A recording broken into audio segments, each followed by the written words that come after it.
Wow. So, another series in the books. And thus ends the 8 or 9 game road trip for the Cleveland Indians. What's going on? Crazy Dog back with another Indians live stream. And you already know what we do here. You see the title. I don't need to talk about it. But we're going to be talking about this series against the Twins. So, of course, 4-game series coming into this one, coming off a split against the Cubs. And we actually had JC Mijia, who's been the definition of, bipolar pitcher. Like, the dude will have a great outing, and then he'll suck, and then he'll come out and have another good outing, and then he'll suck again. And this was, I believe, his 4th start for us? 3rd or 4th start for us, going up against one of the, rising star pitchers in the league, Jose Barrios, a guy who we've actually been able to get after every once in at times. We've actually been able to, rough him up a little bit. But this one, we didn't really get to him. This might have been his best outing in a couple years against us. There was a period where it seemed like we could never get to him. But Mijia, 6 innings, 4 hits, 1 run. And he had 2 walks, 6 Ks. Barrios, 6 1/3 innings, 4 hits, 1 run, 1 earned, 2 walks, 9 Ks. So aside from the extra batter that Barrios faced and the 3 more strikeouts that he had, they're dang near identical. They have damn near identical pitching lines in this one. But the crazy thing is how the Twins scored their first run, as it was in the bottom of the first, as Mijia had a rough time getting through the first inning. It seemed like allowed a single to arise. Then they got Donaldson out, walked Larnick.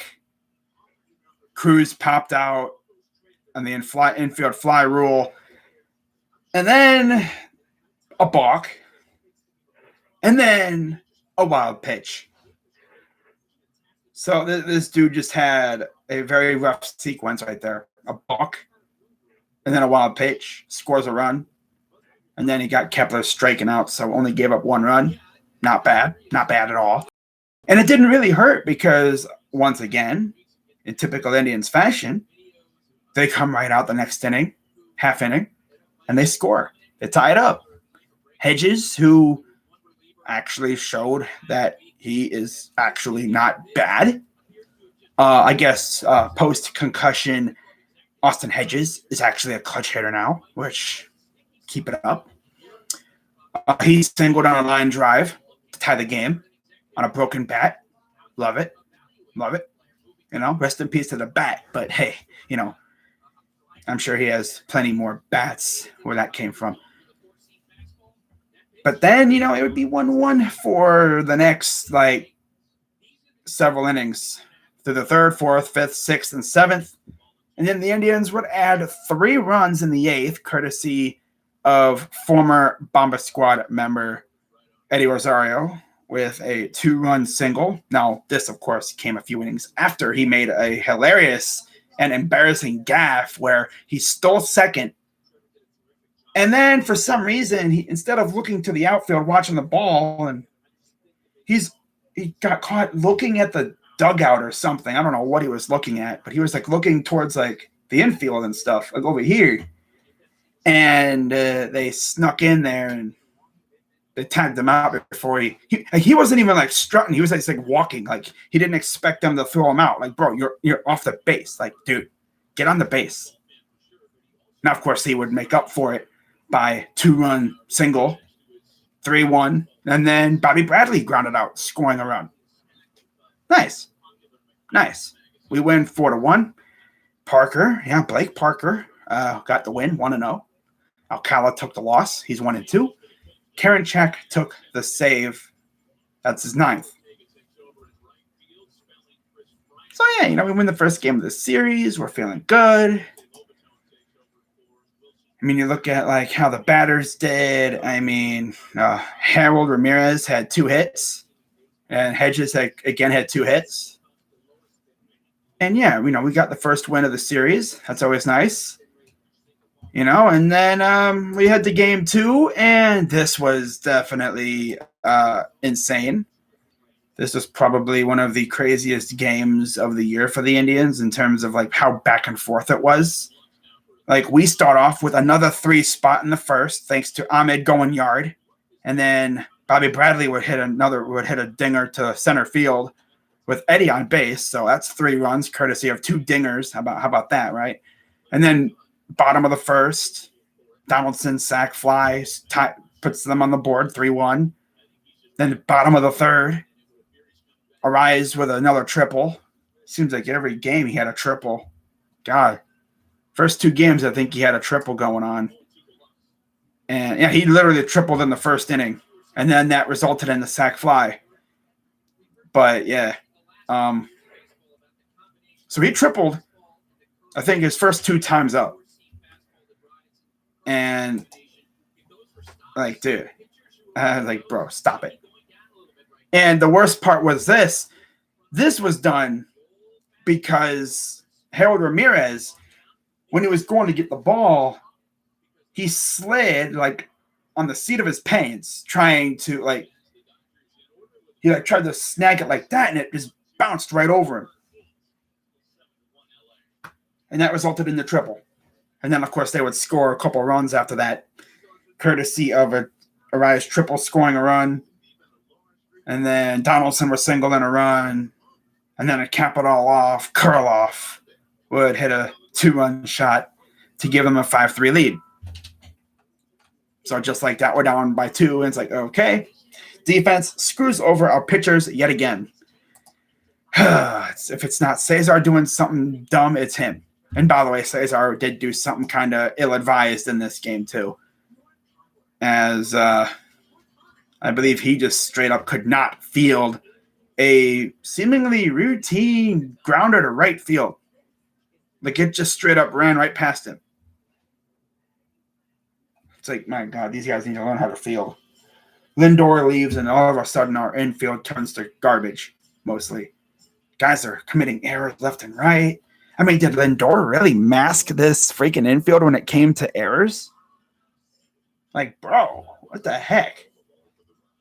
I guess that's what happens when you can't rely on a generational shortstop to cover your errors, right? To have your back. Because the dude was literally all over the place when he was here. But, Dolan doesn't want to spend money. So, yeah, he would have still been here if Dolan wanted to, was able to spend money. But, of course, he's notorious for being a cheapie. So, of course, who knows? Probably in a couple years, Jose will be gone. And then I wouldn't even be surprised if Shane Bieber leaves. And I swear on everything, if Dolan is too damn cheap to freaking extend arguably one of the best pitchers we've had. I mean, he's up there with CC and Cliff Lee and all these other nasty pitchers we've had. Now, Kluber, he was we actually kept him around for a while. But I feel like Bieber's going to probably want the bag. I mean, Jose, we were able to keep him around because we signed him to not dirt cheap, but good market value. Bieber's probably going to want the bag, and I don't know if we're going to be able to pay him, especially if he wins another Cy Young or 2. Probably won't win a Cy Young this year because of the dang injury bug screwing him over of a couple starts. So we'll see what happens. But yeah, so top of the 4th, once again, we tied the game because guess who? Austin Hedges. 2-run single again. Same spot. Same guy. Luis Arias fields it. 2-run scorer where it's 5-5. And then top of the fifth, old friend Eddie Rosario homered again. Well, I mean, homered again this season, but I think this was his first one that's his first home run in Target Field as a member of the opposing team. And 6-5, and that would be the last run we score. Or not the last run, but almost the last run we score as the leader, I guess, ahead. As Nelson Cruz would respond bottom of the fifth with a fly ball that scores a run, and then Arise with double scoring 2 runs. Then comes the top of the ninth. Josh Naylor homered. Love that. He is the king of hitting kind of garbage time home runs that don't really matter. He and Harold Ramirez have done that the most this year, I think. And after that, it's like, okay, we're down by 1. All we need is a bloop and a blast, and we're all set. Well, yeah. So Bradley Zimmer's up. Noted, I guess, speed demon. Doesn't really have much of a bat. You might as well say he's trying to hit it with a twig. Yeah. There's guys that, they hit the ball so well. It's like they're hitting the ball with those freaking huge, I'm talking ginormous wiffle ball bats that are like fat, like the big ones. And this guy's over here swinging with a twig. Well, he finally got a hold of one. He actually got a base hit to right field. And he tried to test Max Kepler, and Kepler got him out at second base because why are you trying to go to second? I don't know. Guess he doesn't have faith in Hedges. I guess he thought, well, if Hedges hits the ball like he's been doing, I could score from second. Well, I would like to see you on base, though. That'd be great. But, yeah, so he doesn't score. No. And then Hedges grounds out. It ends the game.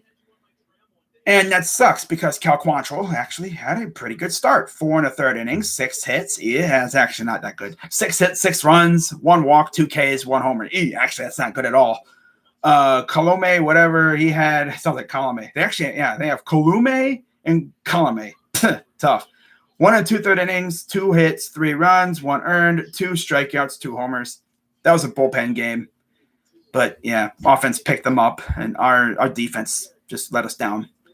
So the win goes to Jax. He's 1-0. Loss goes to Whitgren. He's 2-2. Robles gets his 7th save. The game yesterday was rained out. And the awkward thing about that is they waited until the game was supposed to start to do it. Hang on, guys. I'll be right back.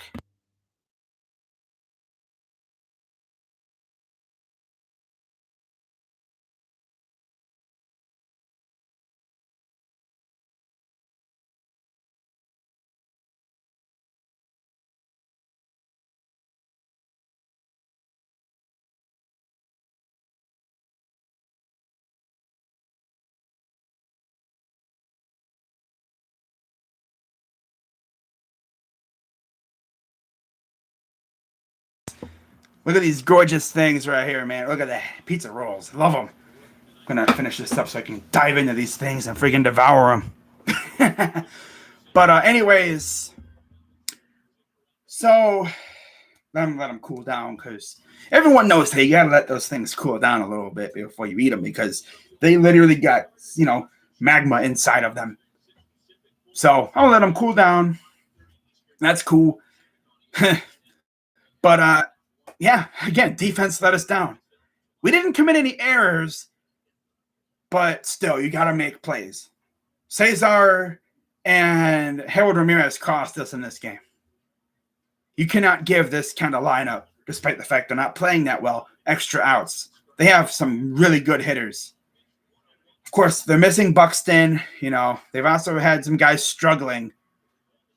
But they're still a good team. Their pitching staff is kind of bad, too, so that could also be a factor. I expect them to sell, so we'll see what happens when it comes to trade deadline. But, yeah, we'll see what they do. But I expect them to maybe get rid of a couple pieces, add to their farm system, which is just what they need, right? Yeah, get rid of Nelson Cruz, bring in some, decent prospects or whatever. But, yeah, we lose game 2. Evens the series at 1. Okay. Like I said, yesterday's game was rained out, and like I said, they waited until the game was supposed to start, 8 minutes after, to freaking put it in a delay, and then they waited another half hour for them to officially call it. And it's like, people showed up, nobody was warming up, no pitchers were warming up, the tarp wasn't on the field, so it's like, what are they doing? Do they plan on starting? And then they finally said, we're in a delay. It's like, oh, really? Like, it was so confusing. And I feel like they were doing that because they at least wanted to get some concession money flowing. And they did. Probably got a few $1,000 out of that. Okay, cool. So then we look at today's game. And, yeah.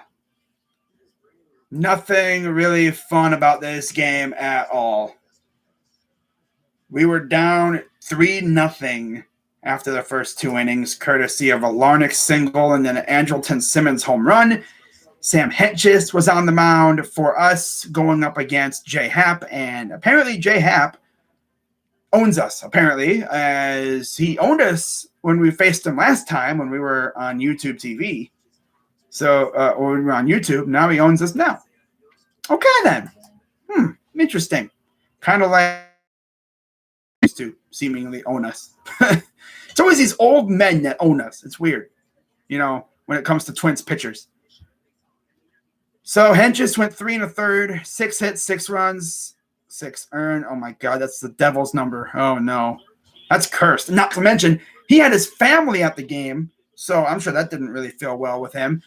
And the thing is, usually when family members go to watch relatives play, they usually sit off to the side. Like, they don't want to be in, they don't want to put pressure on the on their relative or, their kid, whatever, family member, whatever. They don't want to put pressure on them. So they usually sit off to the side, in the club levels, depending on what stadium, if they're home or away. They usually sit off to the side a little bit out of view so they don't put pressure on their, on the person that's making their start. But no. What did Sam Hedges' family or whatever want to do? They sat right behind home plate. Like, every time this dude went to go for the, get the sign from the catcher, oh, look, there's his family. I think it was his parents or something. I don't know. But his family was right there. It's like, why? Yeah, you could sit in the whole stadium and you sit right behind home plate. Okay, yeah, that's a good way to put pressure on the kid. And, of course, he had another rough outing. Nice. Cool. Yeah. So, yeah, they're up. And then we score. Rene Rivera homered again. He loves to do that. It was 3-1, of course. And then bottom of the third, Josh Donaldson homered. And then came the bottom of the fourth. So here's how it went. We got Celestino to fly out. Simmons walked. Polanco singled. And, yeah. I'm sure you've seen the video by now. Josh Naylor got hurt. He and Ernie Clement were converging on the ball. The ball was going to land right between them. I don't think they really saw each other coming. In Josh's mind, Clement probably called, stop pursuing, because usually when it's in the outfield, outfielder has priority. And Ernie did not stop. And they collided. Now, that wasn't the original, that wasn't the bad part. But what was really bad was how Naylor went airborne, and when he landed, his right leg, his lower leg, his ankle, he landed on it. His ankle took the brunt of his whole body landing on it. And I believe his ankle was also turned. And it was disgusting to see live. And to just see Josh writhing in pain. My dude was squirming like a fish out of water. I can just imagine the immense amounts of pain coursing through his body when that happened. Like, and then to see Ernie Clement's reaction to that, he looked like he was just sick to his stomach. Like, it's one of those, what did I do? But, I mean, it happens. I mean, remember, Oscar Mercado got into one of those little collisions a few years ago. Freaking I think he knocked himself out, or someone else collided with him. I can't remember who it was. Was it Cesar? Might have been Cesar. He and someone collided, and I mean, collisions happen. Yes, that's where communication really needs to be. But I don't know what the heck happened. I don't even think they could hear each other. Even if they did call out for it, I got it. I don't think they could hear each other. I don't know. Hard to say. But Naylor's probably out for the year, which sucks. So that's another injury that we have to deal with. And we're probably going to see the Indians once again dip into the farm system to bring somebody up. I'm thinking maybe Oscar Mercado, Daniel Johnson, maybe Nolan Jones. I highly doubt they're going to work the phones and make a trade for somebody. It's just the way the Dolans are. They're not going to do that. They're going to keep dipping into the farm system, acting like we actually got some more elite player. I mean, we have Nolan Jones, but he's not an outfielder by trade. But we could always, have him starting somewhere and then, move over to somebody else. I mean, we have Zimmer, but can you really trust Zimmer to stay healthy too? My dude hits the wall one time and he freaking hurts himself. Every time he goes running up, making a diving stop, making a diving play, it's like, oh my God, is he hurt? He's got that good speed too. I don't want him to get hurt though. So yeah, that's how we end the series, with a freaking dude getting hurt. My God. So now what? Now what do we do? I don't know. But yeah, Happ went 6 innings, 6 hits, 2 runs, 2 earned, 7 Ks, 1 home run. And we were 1 for 3 with runners in scoring position. We left 7 on base. And it was just not a fun game. Right after that happened, freaking Nelson Cruz hit a moonshot to the second deck in left field. It's like, yep, that's it. Eddie Rosario singled again. He scored a run. Good job. Nice. And then Arise walked in a run. It's like once Naylor got hurt, the vibe just changed, and all morale just went, because at that point they're just like, bro, what the heck just happened? Because the thing with Naylor is, yeah, he'll make a mistake every now and then, but just like his attitude and the fact that he seems like the hype man in the dugout. He has that energy, kind of reminds you like the Tasmanian Devil, kind of, he's always like just vibing with energy. He brings the positive energy in the dugout. And then occasionally, he'll hit a freaking moonshot, and we'll just all be like, oh my God, look at that thing go. My God. Okay. He'll be like doing something he'll do like a bad play or something, or he'll just be struggling and then out of nowhere just hit an absolute missile. And it's like, well, that's why he's here. Yeah, he just hits an absolute rocket. I mean, I think the last time he hit a missile was actually 2 games ago. Yeah, just talked about it. And then Cruz homered. Yep, couple pitches after. That sucks. But yeah, Happ got the win. He's 4-3. Hedges falls to 1-2. And now we go back home to face Detroit before we start what will be the murderer's row of months when it comes to schedules in July. And I'll talk about July coming up here after this. How is Naylor doing? I've heard people say broken leg. What's up, Eric? I've heard people say it's a broken leg. I've heard people say it's a fracture of some sort. It sounds like compound fracture, broken leg. I'm hoping like there's no nerve damage or anything. That was a nasty injury.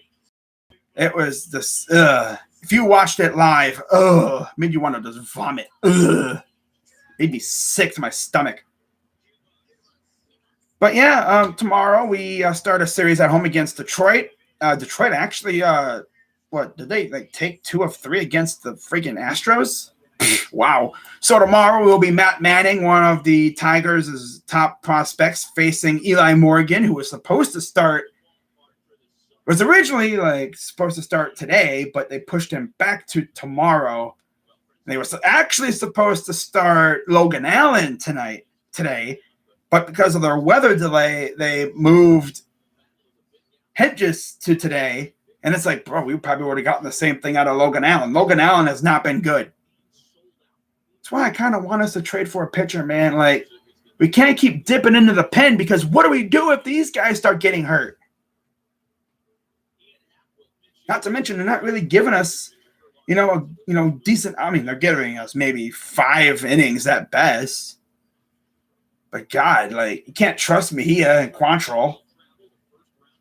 Quantrill's been trustworthy, but Mijia, I mean, dang, it's like playing roulette. It's like, what are you going to get out of him? You know? So we got Eli Morgan against Matt Manning. Okay, Matt Manning is 1-1, 3.38 ERA, 4 strikeouts.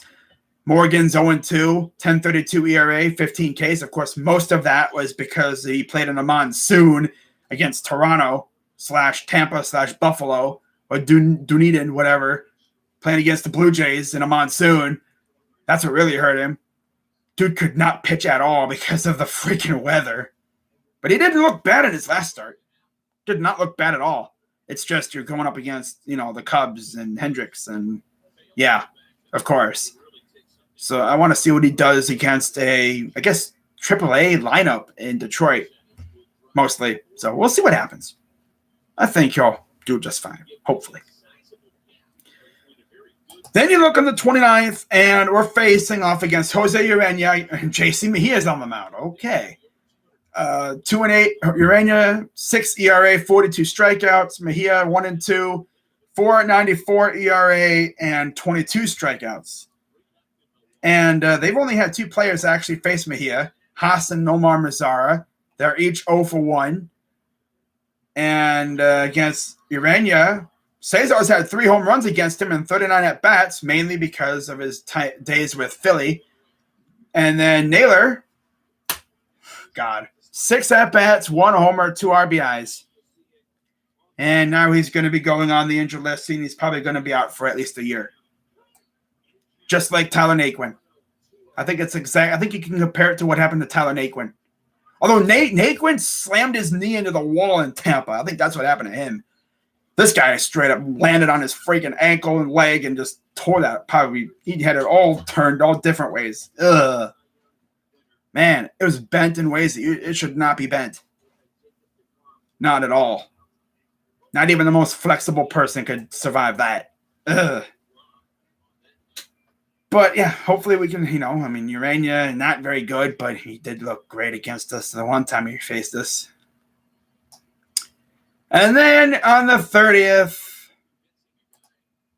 it will be Willy Peralta facing Cal Quantrill.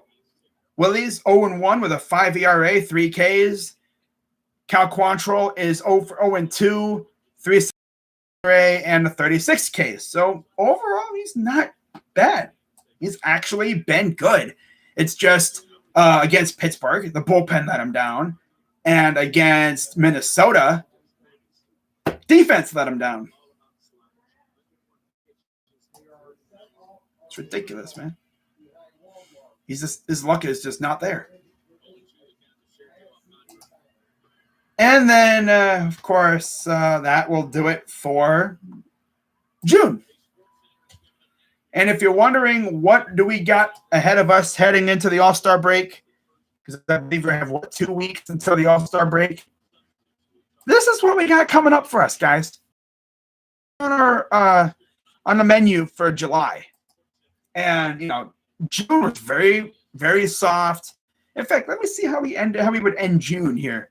So we have 1, 2, 3, 4, 5, 6, 7, 8, 9, 10, 11, 12 wins right now.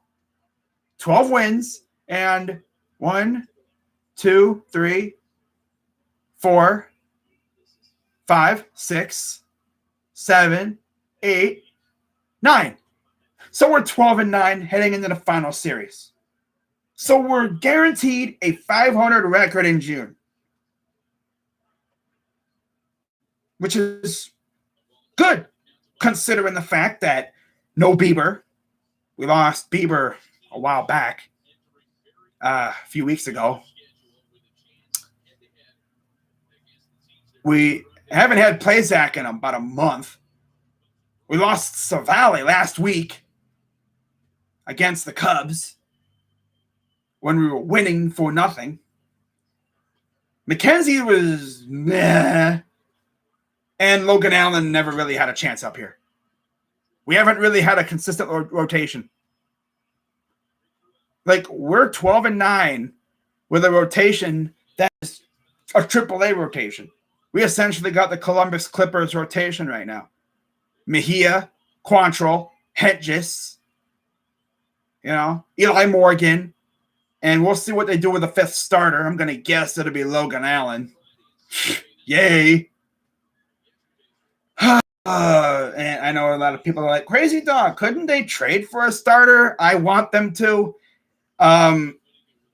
If we do trade for a starter, I'm thinking, one of the Rockies starters, John Gray or Herman Marquez. Can't really think of any other guys. I could see us trading for an outfielder just to add some depth, because right now we're not with all. And if you're looking at the AAA, for that, Mercado, nah. Johnson, I mean, Luplo's out for at least another month or two. Of course. We don't have much when it comes to production in the outfield. I would add at least an outfielder, maybe for depth. Doesn't have to be a big piece, but someone for depth at least. Kind of like what we did with Brennan Geyer a couple years ago. Remember that move? It was an underrated move because everyone was talking about us trading for Miller. Well, we also traded for Brennan Geyer. He was actually, very reliable. My dude kept getting hit. He was literally, the hit by pitch magnet against lefties. Yeah, I actually had the nickname of Plunk for him. We had a nickname for a long time ago called Pronk. In fact, he actually had a candy bar named after him. Imagine that. Well, I nicknamed Brennan Geyer Plunk because that dude would always get plunked. Like the dude, I swear, dude probably has bruises all up and down from all the baseballs that he got hit with. It's crazy. It's like, oh, we need someone to get on base. Say, Brandon, you're up. And he'd go, doink. Oh, I got hit. Okay, first base. Oh, man. I could see us doing a move like that, but nothing big. But then you look at what we got in July. 4 against Houston to start it off. 4th of July weekend and stuff. 4 games. Right off that, we go to Tampa to go play in the dump known as Tropicana Field. Yay. The Funhouse. God, the Funhouse is New York. That's right. I just say the dump, Tropicana. Why can't Tampa Bay get a new stadium? That place is a dump. Freaking catwalks. When they built that joint, why did they put catwalks? Like, they knew baseballs were going to be flying. Why put a catwalk? How could you be so stupid? Like, sheesh, man. Like, why? Why catwalks? Why is that stadium so tiny? My goodness. Really? Come on now. Tampa. Wow. And the thing is, they put it in a spot where, like, you really couldn't get to it. That's why no one goes to games. Because you can't really get there. There's, like, limited ways to get there. Like, with Progressive Field, of course, they have, like, the subway or the rapid station. There's a highway right by there. Sure, there's limited parking. That's why they always say they recommend you travel via public transportation. But yeah, there's parking spots, there's parking spaces and everything. There's parking lots around there. And you have people living in the area. But Tampa, there's not really many places to get in around that area. But then after that, we go to Kansas City for 4 to end the first half. So if we can just survive Houston and Tampa, 7 games against the 2 top teams in the American League. We kind of, the finish line is right there because we have Kansas City, and we've been pretty good against them this year. Yeah, they did look kind of scary at the start, but I think by this time, Plazak should be back, hopefully. And Bieber will probably be really close to being back, maybe. I don't know. I doubt it. But hey, hopeful, right? Savale won't be back by that time. He'll be back probably by the end of the month. But then if you think that's bad, coming out of the All-Star break, whoo-wee, man. A's on the road for 3. Astros on the road for 3. Rays at home for 4. Then we have an off day. Then we have the Cardinals at home for 2. Another off day. And then guess what? We end the month with the White Sox. July is going to be the ultimate litmus test for this team, because if we come out of the month anywhere over 500, I'll be happy. I'll be happy. I mean, I'm not expecting double-digit losses in the month. Bro, with the way this team's looking right now, good news. Franmil had another rehab assignment today. Roberto Perez had a rehab assignment, and Plazak will have a rehab assignment tomorrow in AA Akron. So they're getting closer. But it seems like when we get guys back, guys get hurt. So, and of course, the trade deadline, I believe, is on the 30th or 31st. So we'll be in Chicago no matter what. So, yeah. We'll see how that goes. But that's going to wrap it up, guys. I'm going to go eat my pizza rolls so they don't get too cold. So I'll see you guys tomorrow for Suns and, Suns and Clippers. Game 5, possible clincher. So I'll be there tomorrow. Hope you guys will be there too. But until then, I'm Crazy Dog at 99. Let's go Tribe. And I'm out.